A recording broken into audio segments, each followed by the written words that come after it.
Friends, बहुत सारे बच्चों का डिमांड था कि आंसर राइटिंग को एक कंसिस्टेंट बेसिस पे कराया जाए। तो जून एंड जुलाई के महीने में हर सैटरडे एंड संडे आपके साथ आंसर राइटिंग को लेके मैं वीडियोस लेकर आऊँगा, जिससे मेरा ऑब्जेक्टिव ये है कि आई बिलीव अगर आप ये थोड़े से टिप्स एंड ट्रिक्स को ध्यान रखोगे तो आपकी आंसर राइटिंग की एबिलिटी अच्छी होगी। कभी आपके साथ ये इशू हुआ है कि आपने एक आंसर लिखा हो, आप आंसर अच्छा लिख के आए हो, आपको लगा कि आपके पास बहुत सारी नॉलेज थी जो आपने वहां पर एक आंसर में लिख दी, लेकिन जब आपके मार्क्स आए तो आपको मार्क्स नहीं मिले। ये प्रॉब्लम मेंस में भी बच्चों के साथ होती है कि मेंस में आप आंसर लिख के आते हो, आपको लगता है आपने बहुत अच्छा आंसर लिखा है, लेकिन जब मार्क्स आते हैं तो मार्क्स बड़े लो होते हैं। इसका रीजन क्या है? इसका रीजन बड़ा सिंपल है। यूपीएससी आपकी नॉलेज टेस्ट नहीं कर रही है। अगर आपको ये लगता है तो आप गलत हो। यूपीएससी टेस्ट कर रही है आपकी नॉलेज का एक्सप्रेशन, क्योंकि यूपीएससी ये चीज देखेगी कि आप अपनी नॉलेज को एक्सप्रेस कैसे कर रहे हो। और यहाँ पर जब हम बात करते हैं यूपीएससी में एक्सप्रेशन की, तो एक्सप्रेशन का मतलब होता है स्ट्रक्चर, कि क्या आपके आंसर में एक स्ट्रक्चर था या नहीं था। आप सोचो आपके पास एक हाउस है, उस घर में आपके पास बेस्ट क्वालिटी का फर्नीचर आपने रखा,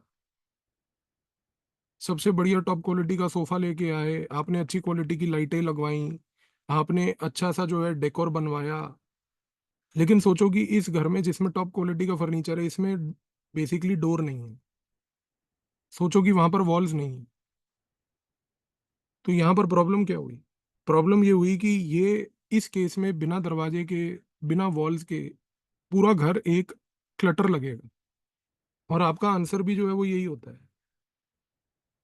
कि जब आप आंसर में रैंडम इंफॉर्मेशन डाल आते हो और जब उस इंफॉर्मेशन में देर इज नो स्ट्रक्चर, तो प्रॉब्लम होती है कि एग्जामिनर को अगर वो आंसर देखना है तो उसके पर्सपेक्टिव से आप सोच के देखो कि उसको वो आंसर एक क्लटर लगेगा। और क्लटर कोई भी चीज पसंद नहीं करता।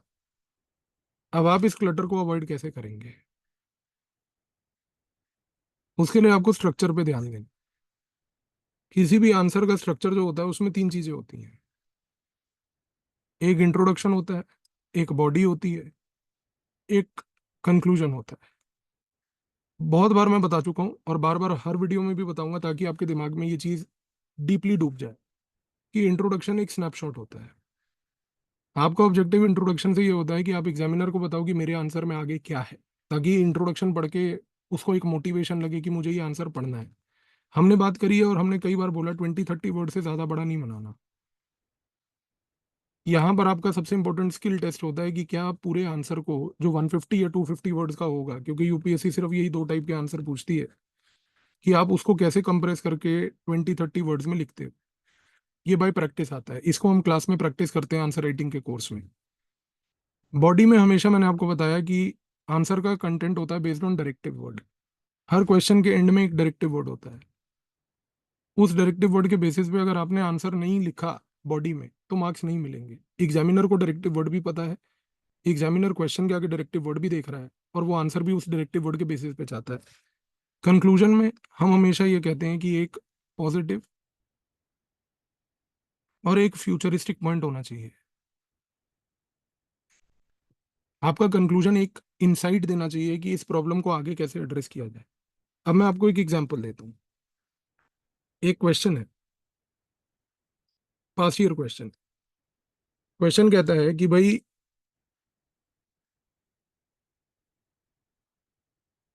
Examine the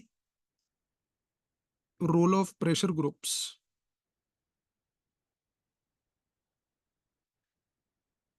in strengthening democracy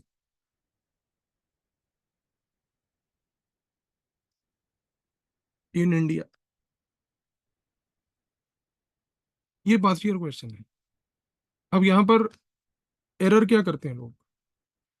error ये करते हैं कि वो सबसे पहले ना वर्ड्स ढूंढेंगे, प्रेशर ग्रुप, डेमोक्रेसी। तो ये एरर नंबर वन है। इस एरर में क्या हो रहा है? हमने वर्ड्स ढूंढे, इन वर्ड्स को लेके इंफॉर्मेशन जो है हमारे ब्रेन में, हमने उसको सर्च करी। सर्च हमने कैसे करी? कंट्रोल एस दबा के दिमाग में। कंट्रोल एस क्यों दबाया? क्योंकि हम प्री प्रिपेयर्ड। डेफिनेशंस घर से रट के गए थे। तो अब हमें सर्च करना है कि हमारे दिमाग में वर्ड प्रेशर ग्रुप को लेके क्या क्या है, हमारे दिमाग में डेमोक्रेसी को लेके क्या क्या है। हमें सिर्फ उसके बाद क्या करना है, एरर नंबर 2 जो बच्चे यहाँ पर करते हैं कि वो प्रेशर ग्रुप प्लस डेमोक्रेसी को पकड़ के एक क्लटर बना देते हैं कि भाई देखो, प्रेशर ग्रुप ये है, डेमोक्रेसी ये है, इन दोनों को मैंने जोड़ दिया, अब आप आगे अपने आप देखो। अच्छा, एरर नंबर 3 क्या होता है वो भी बताता हूँ आप। अब ये आंसर लिखना है आपको। इस आंसर में कई लोगों का इंट्रोडक्शन कैसे स्टार्ट होता है, उस इंट्रोडक्शन में वो क्या करेंगे, प्रेशर ग्रुप का डेफिनेशन दे देंगे, डेमोक्रेसी का डेफिनेशन दे देंगे। क्या उसने आपसे ये पूछा कि what is the meaning of pressure group, what is the meaning of democracy? तो आप उसको एक 150 वर्ड के क्वेश्चन में पहली बात तो उसका मीनिंग बता रहे हो, जो कि एब्सोल्युटली इररेलेवेंट है, जिसकी रिक्वायरमेंट ही नहीं थी, आपको करने की आवश्यकता ही नहीं थी, क्यों किया आपने? अच्छा, एरर नंबर 4 क्या होता है? No care for directive word. Directive word था एग्जामिन। अब हमें पता ही नहीं एग्जामिन में क्या करना है या डिस्कस में क्या करना है। तो हमने अपने मर्जी से बस कंट्रोल एस किया था। तो कंट्रोल एस करके हमने क्या लिखा, कई लोगों का इंट्रोडक्शन जैसे मैंने आपको बताया, वो प्रेशर ग्रुप का डेफिनेशन, डेमोक्रेसी का डेफिनेशन, ये लिखेंगे। और ये क्या है, ये दोनों गलत है। आपके एक्चुअल इंट्रोडक्शन में क्या होना चाहिए था? आपके एक्चुअल इंट्रोडक्शन में ये होना चाहिए था कि आपको ये बताना था कि किस प्रकार से प्रेशर ग्रुप जो है, इलेक्टेड डेमोक्रेसी जो इंडिया में है, उससे एक स्टेप आगे बढ़कर आज की डेट में एक इनफॉर्मल इन्फ्लुएंस अपनाता है पब्लिक पॉलिसी में। आप फर्क देखो, दो इंट्रोडक्शन आपके सामने हैं। एक इंट्रोडक्शन जो हमारे एग्जिस्टिंग अप्रोच से बच्चा लिख रहा है कि भाई मुझे प्रेशर ग्रुप और डेमोक्रेसी की डेफिनेशन पता थी, मैंने रटी थी, मैं यही लिखूंगा। जबकि एग्जामिनर ने ना वो पूछी ना मांगी, बट आपने उसको अननेसेसरली क्लटर करके दे दी। और दूसरा है कि आप इस एग्जाम के क्वेश्चन में ये एक्सप्लेन करने की कोशिश करो, जो मैंने आपको बताया कि introduction is like a snapshot, कि भाई किस प्रकार से एक प्रेशर ग्रुप में इलेक्टेड डेमोक्रेसी से एक स्टेप आगे बढ़कर प्रेशर ग्रुप से एक इनफॉर्मल इन्फ्लुएंस एक्ट करते हैं, जिससे कि पब्लिक पॉलिसी इन्फ्लुएंस और मोल्ड होती है। गेम वही है, कॉन्सेप्ट वही है, तरीका पेश करने का अलग था। क्यों? क्योंकि यहाँ पर आपको पहली बात तो क्लैरिटी थी। और ये याद रखना, C is equal to C, clarity is the new currency in UPSC. तो आपको सबसे पहले क्लैरिटी होनी चाहिए कि आपको करना क्या है, लिखना क्या है। इस प्रकार से इंट्रोडक्शन लिखिए। अच्छा, दूसरा एरर क्या होता है यहाँ पर, आप देखिए आगे। अभी हमने यहाँ पर 4 एरर्स बात करें, अब मैं आपको बताता हूँ पांचवा एरर। पांचवे एरर में क्या होता है कि बॉडी में भी, क्योंकि यहाँ पर हमने डायरेक्टिव वर्ड जो एग्जामिन था उसको पढ़ा नहीं और सोचा नहीं, तो उसको पढ़े सोचे बिना हमने अपने हिसाब से कुछ भी रैंडम इंफॉर्मेशन लिख दी। ये गलत है। आपका अगर डायरेक्टिव वर्ड एग्जामिन है तो एग्जामिन के तहत आपको जो बॉडी में लिखना है आंसर के, उस बॉडी में आपको ये लिखना है कि किस प्रकार से प्रेशर ग्रुप के रोल्स, किस प्रकार से प्रेशर ग्रुप के जो लिमिटेशंस हैं आज की डेट में ये अफेक्ट करते हैं डेमोक्रेसी को। अब आप कहोगे कि ये इन्फॉर्मेशन आपके पास कैसे आएगी? मैं आपको पहले भी बता चुका हूँ, क्वालिटी कंटेंट। अगर आप क्वालिटी कंटेंट नहीं पढ़ोगे तो नहीं आएगा। अगर आप प्रेशर ग्रुप को 1 या 2 पेज के कंपाइलेशन से पढ़ के सोच रहे हो कि प्रेशर ग्रुप का टॉपिक हो गया, तो आप फिर ऐसे ही लिखोगे, क्योंकि आपके पास इंफॉर्मेशन ही नहीं है, आपके पास नॉलेज ही नहीं है। तो जब नॉलेज नहीं होगी तो नॉलेज के एक्सप्रेशन में तो प्रॉब्लम आनी ही आनी है। यही चीज तो मैंने आपको यहाँ बताई थी कि it is not a test of knowledge, it is a test of knowledge expression. तो there are 2 problems here. Problem number 1 is people don't have knowledge only, क्योंकि वो पढ़ते ही नहीं है। और दूसरा क्या, जब नॉलेज नहीं है तो एक्सप्रेशन भी नहीं है। तो यहाँ पर आपका सोल्यूशन सिंपल है कि एक्सप्रेशन कैसे आएगा, नॉलेज से आएगा। नॉलेज कैसे आएगी? क्वालिटी रीडिंग से आएगी। तो एवरीथिंग इज इंटरलिंक्ड। इसीलिए अब आप देख रहे हो कि आंसर्स आपके पुअर क्वालिटी के क्यों होते हैं, क्योंकि you don't have the content. When you don't have the content you can't express it also. So when you can't express it and because you lack content you are in a vicious cycle. फिर आपके वो poor quality के answers बार बार वही चलते रहते हैं। तो please work on this. Conclusion, यहां पर एक और एरर होता है। कई लोग क्या करते हैं, एरर नंबर 6 कंक्लूजन में लिख देंगे सिंपल सी चीज कि therefore pressure groups are important in democracy. इस तरीके से लिख के कंक्लूजन कर दिया। भाई आपसे कोई ये मैथमेटिकल थ्योरी तो नहीं थी जिसमें वो आपसे बोल रहा था कि भाई मेरे को प्रूव करके बताओ? फिर आपने ये चीज ऐसे क्यों लिखी? आपका कंक्लूजन अगर मान लो यहां पर होता है इस प्रकार का, अगर मैं आपको एग्जांपल दूं, आप ये कहते हैं कि pressure groups must display legitimacy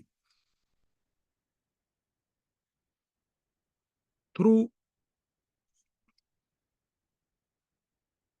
strong roots in transparent operations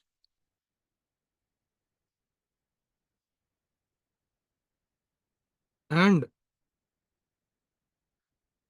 higher level of public interest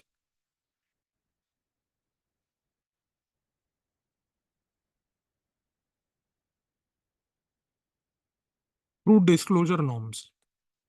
disclosure norms का मतलब ये हुआ कि भाई जितने भी एनजीओज और प्रेशर ग्रुप्स हैं, अगर वो डिस्क्लोजर में काम करते हैं कि अपनी एक्टिविटीज को ट्रांसपेरेंट रखते हुए, अपने ऑपरेशंस को ट्रांसपेरेंट रखते हुए क्लियर कट ये बताते हैं कि उनका पर्पस क्या था, तो किसी प्रकार की प्रॉब्लम नहीं होगी। अब आप देखो कि दो कंक्लूजन है आपके सामने। एक कंक्लूजन है therefore pressure groups are important in democracy. Examiner इसको देख के क्या करेगा? विजा विज अगर एग्जामिनर के सामने ये है, तो एग्जामिनर की एबिलिटी ये होगी कि भाई मुझे यहाँ पर इस बंदे में एक क्लियर कट स्ट्रक्चर दिख रहा है, इस बंदे ने मेहनत करी है स्ट्रक्चर बनाने और बिल्ड करने में, इसके पास क्लैरिटी है, इसके पास स्ट्रक्चर है। ये चीज आपको समझनी है। और जो हमारा गाइडेड आंसर राइटिंग प्रोग्राम है 2026 का, उसमें यही आपका ऑब्जेक्टिव है मेरा, कि मैं आपको सबसे इंपॉर्टेंटली इस एक्सप्रेशन की एबिलिटी में इंप्रूव कराऊं। इसी रीजन से आप देखो कि उस कोर्स में 100+ क्लासेस जो हमारी हैं पूरे कोर्स में एक साल, उस एक साल के पीरियड में मेरा ऑब्जेक्टिव ये है कि आपको क्लास में आंसर्स लिखवाऊं, आपको होमवर्क में आंसर्स दूं, और सबसे इंपॉर्टेंटली हर स्टूडेंट के 5 आंसर्स पर मंथ उनको पर्सनली इवेलुएट करके आपको ये फीडबैक दूं। क्योंकि जब तक आप ये चीज लिखोगे कि pressure groups are important for democracy, और जब तक मैं आपको पिन पॉइंट करके नहीं बताऊंगा कि ऐसे लिखना है, आप इंप्रूव ही नहीं कर पाओगे। तो आपकी आंसर राइटिंग एबिलिटी कोई टेस्ट सीरीज ज्वाइन करके नहीं, एक regimented disciplined practice monthly level पर विद पर्सनलाइज्ड फीडबैक से इंप्रूव होगी। तो आंसर राइटिंग कोर्स में मिलते हैं, और नेक्स्ट वीडियो में आपको मैं बताता हूँ नेक्स्ट एक एरर जो फिर बच्चे करते हैं, और फिर बच्चों को करने से